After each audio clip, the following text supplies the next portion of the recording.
Hey guys, welcome back to the channel. Hope everybody's doing good. We had a very successful week last week here in camp, and I want to bring some highlights from or to you guys and kind of bring you in on what's been going on this time of the year. It's probably not a secret. I find it kind of funny. My viewers and some of my clients will call and say, "Hey, where are you? Or is everything okay? You haven't posted a video this week."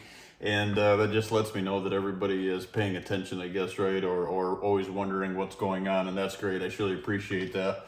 But this time of the year is kind of tricky. Some guests in camp, trying to do some hunting myself, and until this situation we're going to talk about today is completed, and I'm able to be successful, trying to find holes to do the videos and stay on top of that is a little bit tricky.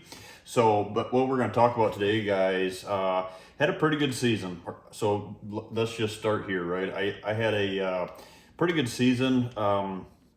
It's kind of a different season. I think with some bucks that were harvested last year, I shot a 5.5-year-old 10 that we call Bus that you've heard me speak of from last year. My neighbor shot one of the other 5.5-year-olds. We kind of manage our properties together, if you will.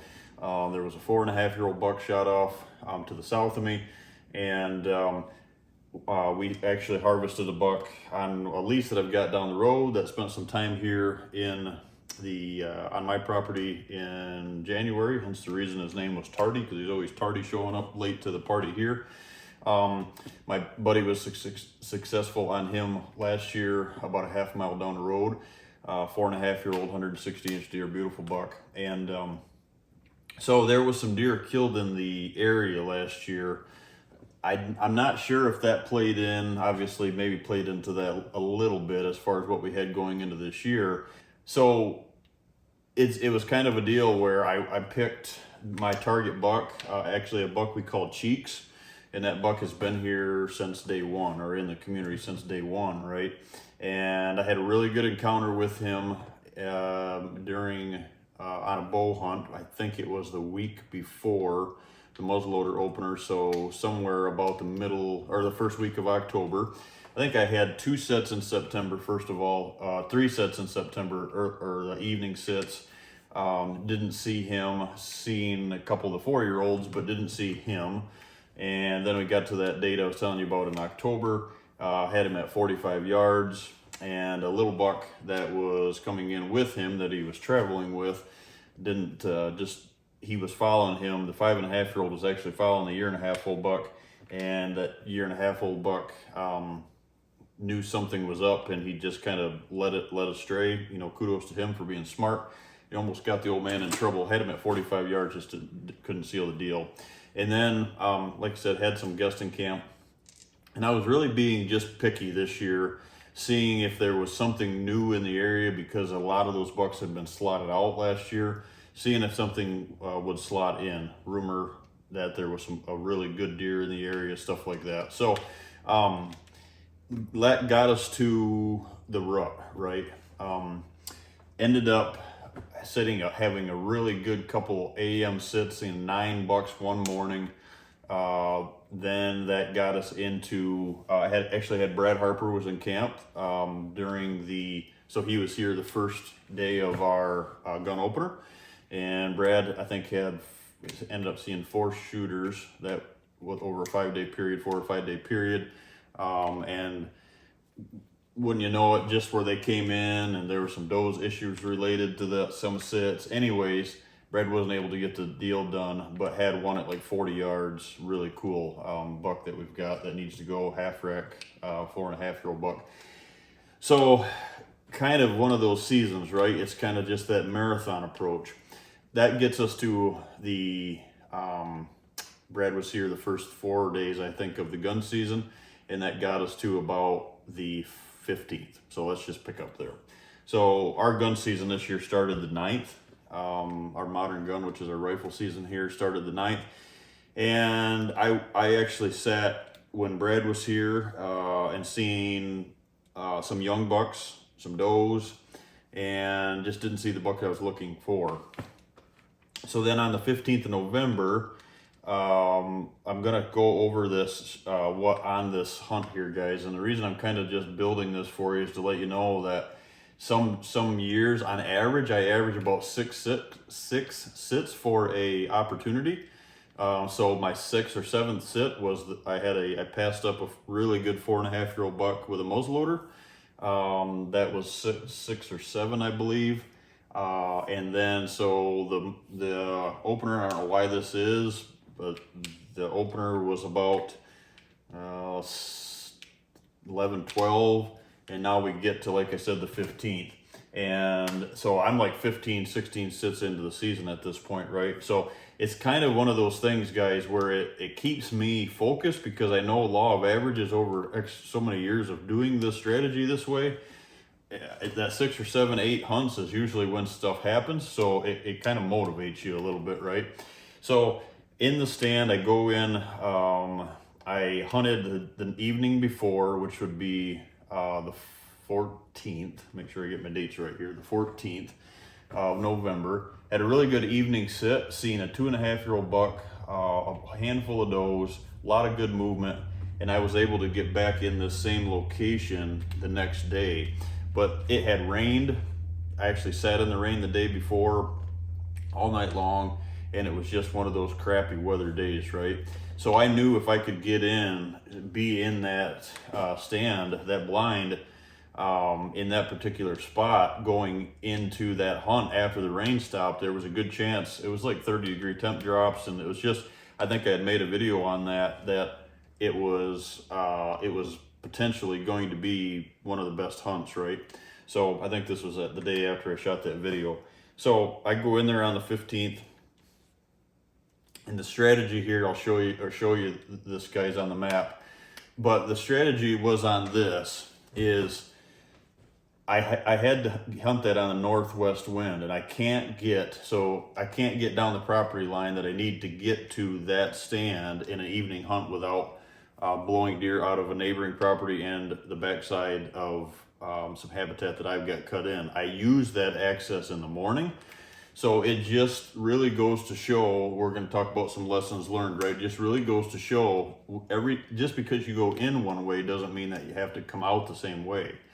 So I've got 2 or 3 of those situations here on the farm. So what I elected to do, and I don't do this often, but what I elected to do, so I've got screening on the food plots, and I've got 2 ridges that aren't planted, so I can access in through there. So I'm in ridge country, so I have some internal, I have exterior, but I also have interior access. So what I elected to do, I took the side-by-side and I drove right up through the core, right on the ridge, past one of the food plots, which has screening on it, drove past, and I wanted to get in early, so I was in the stand at 1:15. So I went all the way up, drove the full length of one of the fields, and it's a northwest wind, so the south side of the property is where I needed to get to. What's a blessing about the farm, guys, is I'm actually to go, there's a big hill in the back of the property on my south side of the farm. I drive over that ridge. So what this is, I'm going to show you this right here, guys, is, let's just say this is the ridge, right? What I do is I actually drive in here and go over. So this is what I refer to as natural screening, right? I actually drove past here. Now I'm hunting down here this way 100 yards, right? So that's not like I drove right past where I was going to be hunting, but there is a 2-track that goes up this hill, and where I park, so my fence line is here, right? And where I park is over here, and I park there. I've got a mowed spot that I leave the side-by-side in, and I just take my time when I do this. I've only done it a couple times, and when I do this, I just kind of take my time, right? Let the exhaust get away from the side-by-side, let things just kind of, quiet down. And then I walk back up over the top of this, and my blind is here, just over the crown of the hill, my box blind. And this is all John Comp's HD screening. And I get out of the parking spot and I walk back up over into here. So it's that natural screening that I'm just blessed to have here on the farm, guys. Is my whole property line, to be honest with you, falls to the outside right here. So accessing in the morning when I do hunt this spot, you're hidden, right? It's just great natural screening. So I get into this blind, and the transition. So to finish this, and I've done videos on this before, I'm going to show you this. Actually, the transition that I'm hunting, guys, is actually over here on this ridge, right? It runs the full length of this ridge over here. So I've had some questions like, okay, you always preach don't be above the line of travel in a PM, you got to be below it. But the way that this is set up, I'm so far on the other ridge over here, I've got good clean wind, and my thermals actually stay this way. If they're going to settle at all, they settle down that way, which would actually be to the east, and then out the bottom. So they never, if they do fall in here at all, it's so far down in there that it doesn't interrupt anything up here. It's just one of those spots, guys, with in a gun hunting situation that you just pray that you find on a piece of property, right? It's just that spot. So I can look at so much more from than just looking at a food plot like I've talked, right? So I'm looking at a saddle, I'm looking at one of the mineral stations, I'm looking at one licking branch there, looking at the end of a food plot, the whole backside of bedding, another licking branch in front of me, which is tied to another stand that I've got there that I bow hunt out of. And then I'm looking at a water hole 150 yards down that I'll show you. And there's just so much. Actually, the end of another kind of a long linear food plot that we're going to add onto this year. There's just so much going on there, right? The blessing of it is, because this is where it's at, I'm able to hunt this in the AM with the thermals, and I'm able to hunt this in the PM because of the way that they go. So I'm able to hunt that spot AM and PM. I got good access into it from the house here back on AM, and I can do stuff like this with the side-by-side, or if there's someone in camp to pick me up. So where I'm going to take this next step next year, guys, is I'm going to actually be investing in an e-bike. So this is a quiet approach when I do elect to do this, and I would never do this in the morning, just a PM. Because the deer aren't in the food plots, right? So always remember, this strategy is don't go through the area and blow the deer out. These deer we're in the bedding areas, and I zip through the food plots and the high ridges that don't have food on them. And, you know, I didn't physically blow them out and just hope and pray that they're coming back. So when I do this, I make sure I'm in way early, and it worked perfect. It's the same blind that I shot my buck out of last year, that 5.5-year-old buck that I shot last year out of the same blind, and that was the 22nd of November, I believe it was.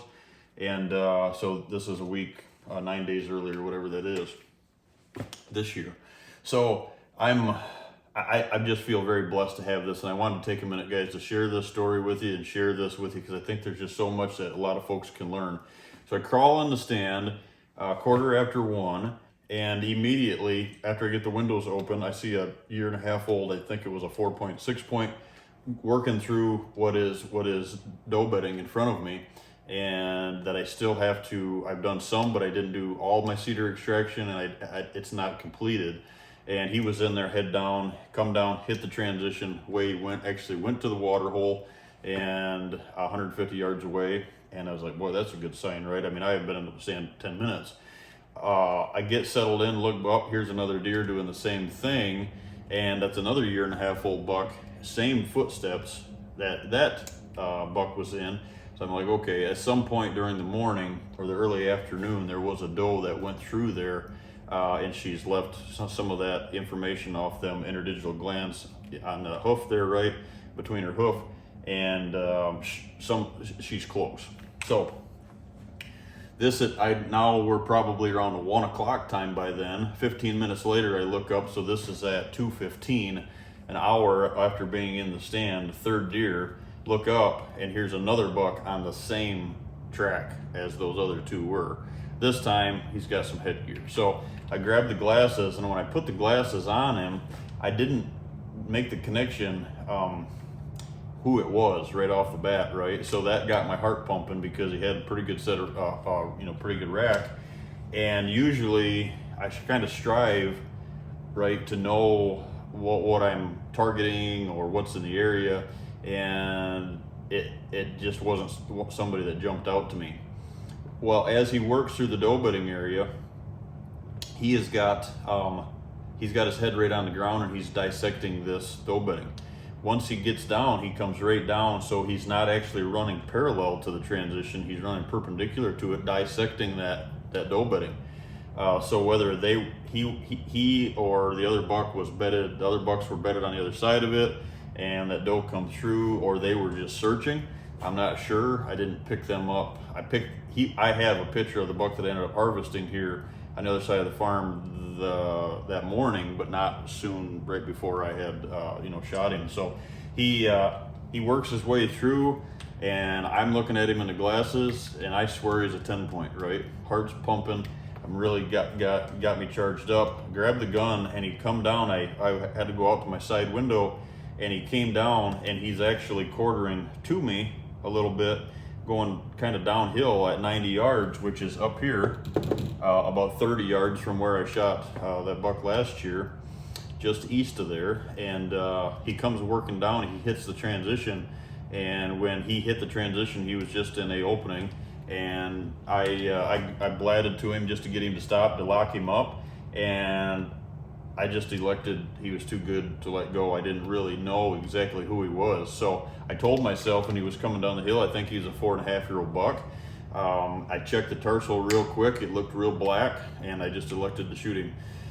So he shot him, I heart shot him, and he went down and just moved on the transition about, 20 yards, and laid in another opening, and I put another round in him just to finish him off. And the first buck that I've ever had to shoot twice with my 300 Ultra, and boy, I was geeked, right? The plan comes together, same stand 2 years in a row, don't even have it 100% finished, and they're just reading the script. So I get out of the stand and I walk down, and when I got there, and don't think that I'm saying that I'm taking anything from this, but there was something that just, I took some time there with him, because it was something that I just, I'm still not really sure on how I feel about it, right? Even a week later, right? I go down there, and when I get up to him, I notice that it's a 9-point, a 4.5-year-old 9-point that I do know, right? So, it's over by then, right? And it's a great buck, and 4.5-year-old buck, fully mature, and I just soaked it in. And so the lesson learned before we go to the map here, guys, the lesson that I'm going to talk about is this. The lesson is if you are going to gun hunt and you are trying to harvest that biggest mature buck in the area, it's happened to me. Obviously, it's happened in the past years ago, and it just happened again where I wasn't 100% sure about what buck that was. And that's where some decisions have to be made quick. And with a gun, with a bow, I probably wouldn't have shot him, because I am trying to shoot the oldest buck in the neighborhood, and he wasn't the oldest buck in the neighborhood, right? Am I happy with him? Absolutely. I had a great hunt. He will be going on the wall with the collection. So it wasn't that side of it. It was just almost this feeling of like, I didn't reach my goal that I have set forth to do of harvesting the oldest buck in the neighborhood. And if somebody else shoots him, the buck that I'm after, I'll be the first one to congratulate you, right? Because it's just a, when you get to where I'm at right now, I guess, in my hunting career, I guess you could say, it just becomes different, right? I don't have to shoot a deer. I want to shoot one, and I want it to be the one that I'm after, targeting, kind of it, as you could put that term on it.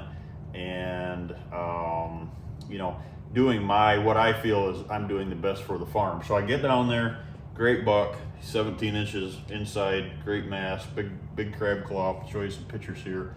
And but it wasn't the buck that I had intentions of harvesting, and he was a buck that I knew. So right then and there, I sat there and just soaked that in, and I told myself from now on, I'm just not going to harvest a deer anymore unless it's somebody that I am targeting, or someone that I know is older than that 5.5 or 4.5-year-old age. So is that for everybody? Absolutely not. Fit this to your own fit this to your own experience, guys. 2.5, maybe it's a 2.5-year-old, that's the oldest buck in your region. Maybe it's a 3.5, maybe it's a 4.5. The second part of it is this, guys, the camera side of it. Lesson learned here. Brad, that I shared the hunt with you, or his time here in camp. I think 4 of the bucks that he had seen, I don't think we got a picture of any of those bucks when he seen them. Now we've got pictures of them, but not during that hunt, right? So it really makes you wonder, with a gun especially, how many times did you not go because he was just out, because he wasn't there, but in all reality that deer was there, right? Maybe he was in a spot with a bow that you could have reached out and hit him with that grunt call, or hit him with that bleat during the pre-rut or the rut, brought him in. Guys, this is a topic right here that that I've struggled with for quite a few years. And I was really hoping last year that we'd found that product. So we found the great folks. I just struggled with the product a little bit. I don't know where I'm at with that right now as far as the cameras, guys.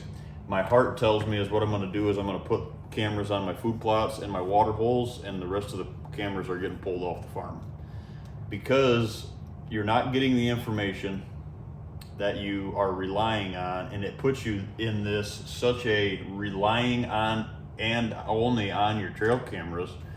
And I do this for a living, and I teach and preach about this, and I'm still being affected by it.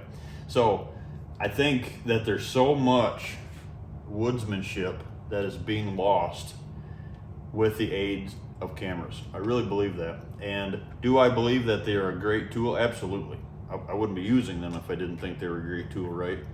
But I think that folks are not going above and beyond to put the seat time in when it's right in areas, and the darn things are keeping you out. They're doing more harm, in other words, than they're doing good.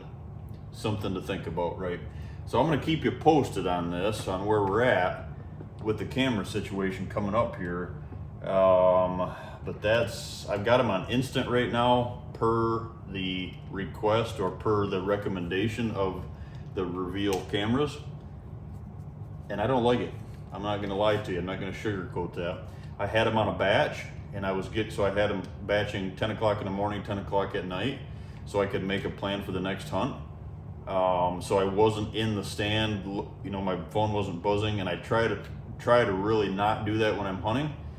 But every hour or whatever, I find myself sending a text or whatever, and then clicking on it.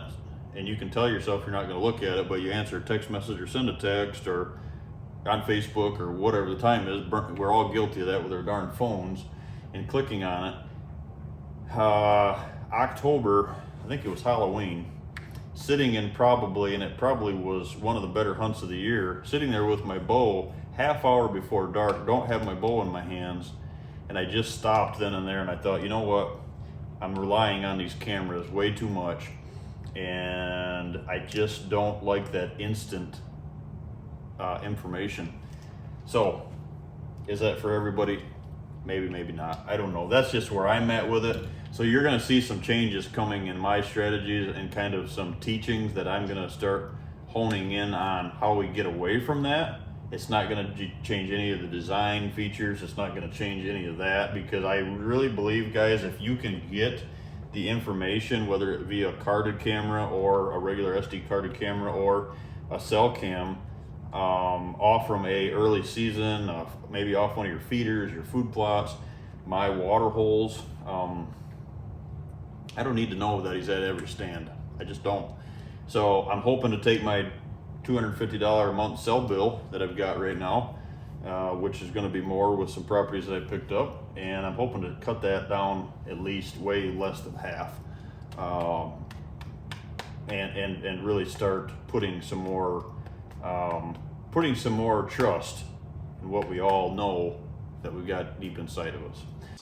Hope you enjoyed this one, guys. I'll try to keep it as short as I possibly can, but I just wanted to bring you along with me on this journey of this season. And the season that we've got left, like I was just saying, I've got some good friends coming in camp this weekend. They've got some buck tags. We've got a couple that are the older bucks in the neighborhood. We've got some really good bucks floating around that's still in the area, and we're hoping to get them on a couple good deer. And then what we're gonna do is this is the first year that I feel like I need to knock the doe numbers back a little bit, put some meat in the freezer, and we'll bring you along with that. But sure appreciate everybody's support. The phone has really picked up. Calls are coming in, booking. I think we did 3 this week. It's Tuesday or whatever when I'm filming this, so things are going really good right now. Habitat season is getting booked up, and looking forward to the 2025 season and getting out on the road and helping folks have an opportunity to build a farm that you can have the opportunity to have these situations and experience stuff like this. And I think you can probably hear it in my voice during this video, guys, is I just feel this year, I think, is the most humbled that I've ever been, and just feel super blessed to have this opportunity. And I think that's part of the reason I just sat there after that hunt that I had this year and soaked it all in. So we're taking the farm, I'm taking my management, I guess, or my hunting strategies to the next level. Now knowing the farm has what it takes, I just need to do my part. So thanks for coming along on this one, guys. We'll see you on the next one.